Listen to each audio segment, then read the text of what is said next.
When most people think of World War II, they picture soldiers on distant battlefields, tanks rolling through Europe, and, well, skies filled with aircraft. But, you know, the fight for survival wasn't limited to the front lines. Back home, civilians across Britain, Europe, and even the United States were preparing for the worst. Invasion, air raids, and long months of rationing.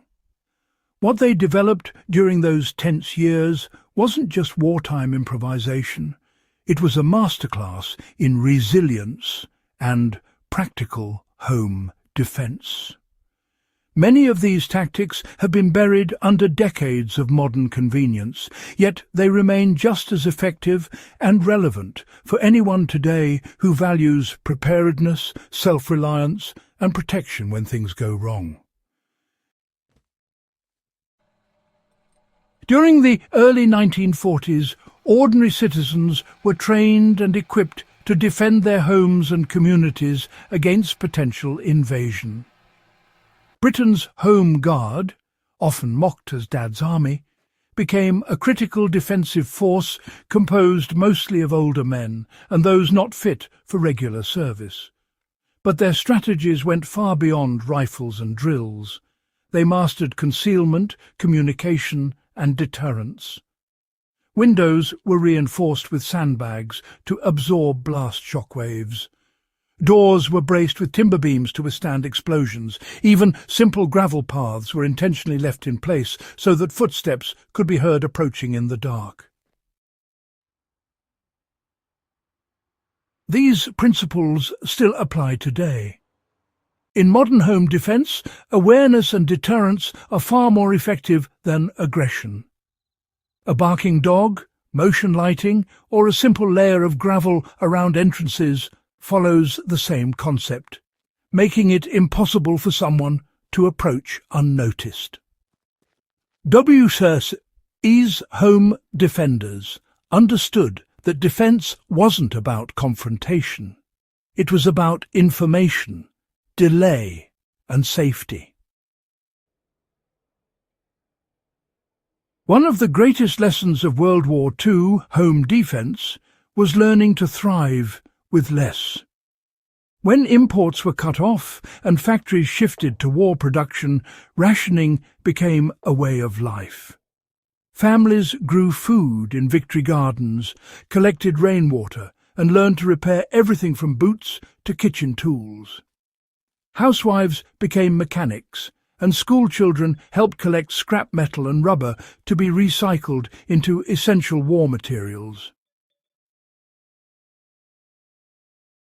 You know, these habits, they really do translate seamlessly into modern self-sufficiency.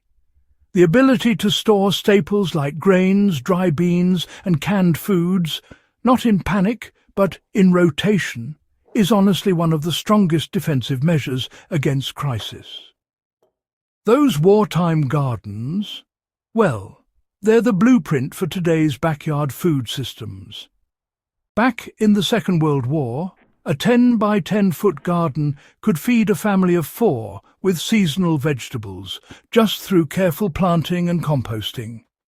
And, believe it or not, many folks even kept rabbits or chickens to supply protein. By applying the same method, small, consistent production with minimal waste, anyone can build true independence from supply chain disruptions or inflation.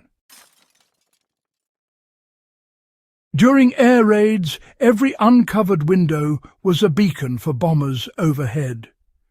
Entire cities went dark at night under strict blackout rules, enforced by wardens who patrolled the streets to ensure no light leaked from a home. Curtains were lined with thick fabric, vehicles were fitted with covers over headlights, and people learned to move safely in the dark. The principle behind this wasn't paranoia. It was protection through concealment. In modern terms, this translates to operational security, or OPSEC. If you want to safeguard your home, supplies or power during emergencies, discretion matters. In a blackout today, generators and solar power systems can draw attention if not shielded or muffled. During prolonged outages, blackout curtains still prevent light pollution that could reveal your location. The same simple strategies that protected homes during bomb raids remain effective for privacy and safety in uncertain times. Perhaps the most underestimated tactic of the Second World War home defence was community structure. Air raid precaution wardens, fire watchers and neighbourhood patrols were organised into small, tight-knit units responsible for blocks or streets. They communicated through signals, whistles and word of mouth. Everyone had a role, from putting out incendiary bombs on rooftops to guiding families to shelters. This wasn't about fear, it was about strength in numbers and shared responsibility. Modern home defence often overlooks this collective model. Yet in any true emergency, from storms to blackouts, it's the neighbours who respond first, long before official help arrives. Rebuilding that kind of trust through local networks, community watch groups, or shared emergency plans mirrors the Second World War system that kept civilian populations stable and safe.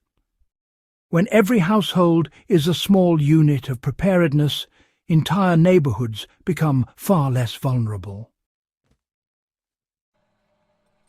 When bombings intensified, families relied on Anderson and Morrison shelters, small corrugated metal bunkers either buried in the backyard or reinforced under dining tables.